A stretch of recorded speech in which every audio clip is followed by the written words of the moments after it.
I'm not kidding you. The man barks like a dog and starts babbling. I think he's trying to play around, and I guess he's being playful, and he's having fun by barking and babbling at the reporters in the Oval Office who are yelling at him.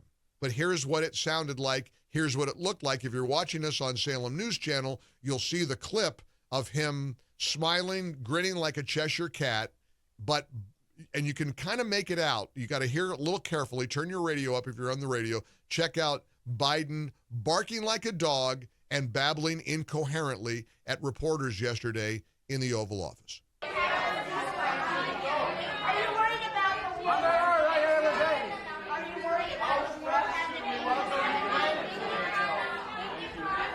Now, the clip is better because you can see it a little clearer where he's going, oh my gosh, is it bad? Is it bad? Now, again, he's trying to be playful, but see, here's the thing. He's got to know that everybody's talking about him being feeble and out of it.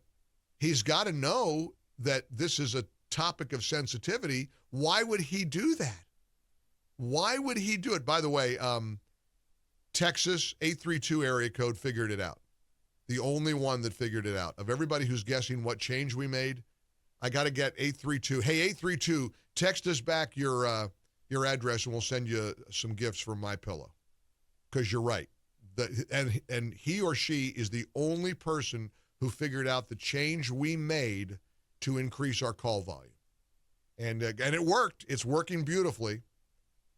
So we do have the keyword. If you want to see this clip and hear it, once Tracy gets it finished, I'll give you the keyword. Some of you who guessed it already. I mean, what are they going to do? What are they going to possibly do? You know, Mark Davis, my pal in Dallas, always says, there's nothing they can do to rip this away from him.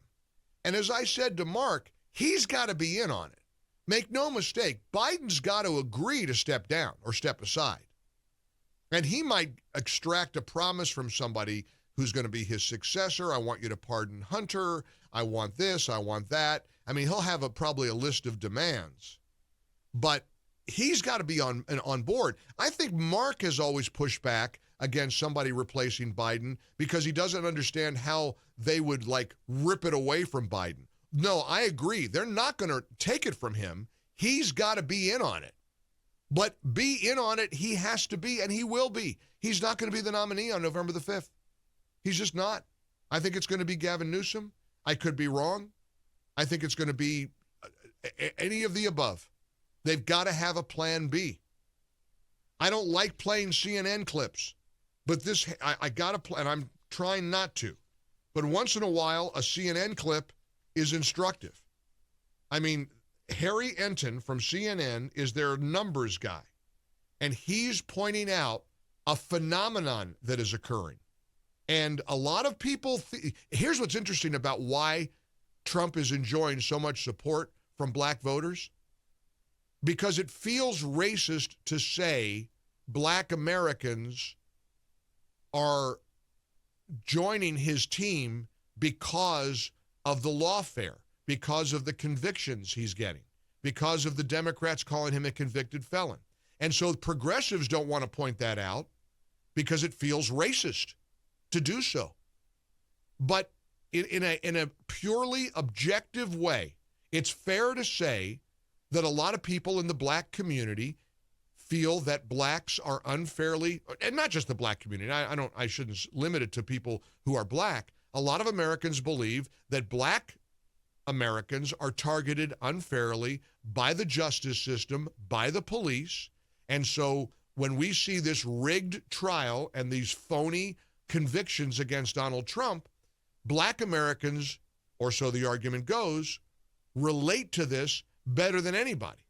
Here's what Harry Enton, again, I'm breaking my rule, but a little bending of the rules so you can hear a CNN numbers guy, a polling guy, talk about the astounding sea change that Trump is enjoying with black voters.